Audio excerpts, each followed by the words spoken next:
Malam Jumat ini adalah sedekah dari Sekdes Ladang Baru. Dari Sekdes Ladang Baru. Dan ini dari Mak Nia. Hampir tiap malam Jumat ada orang-orang yang bersedekah atau berkenduri untuk anak Dalail Khairat Ayah Miftahul Fatayat Pangah.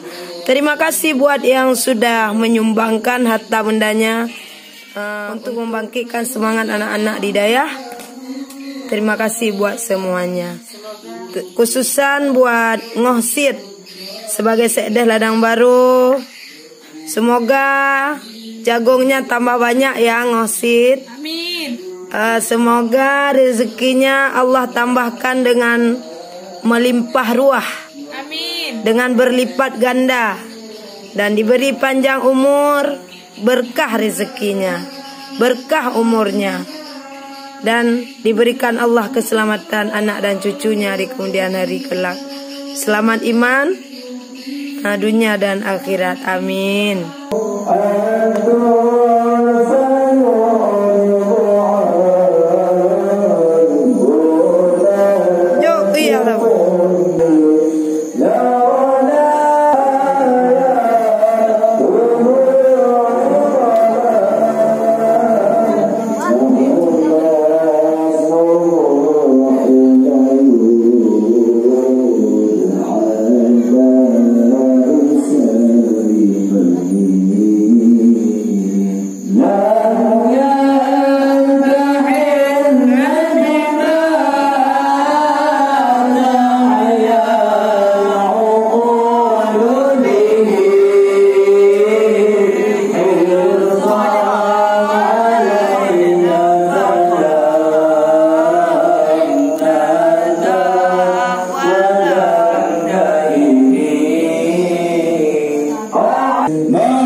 Nyo khadam Dayah Miftahul Fatayat no Tengku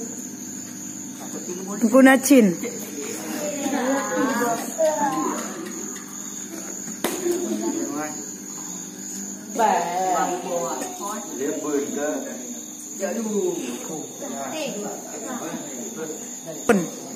Budi dia.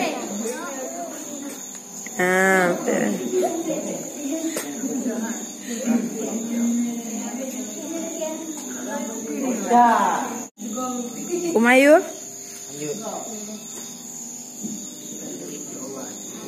Nyau sedekah dari Ngohsid sebagai Sekdes Ladang Baru.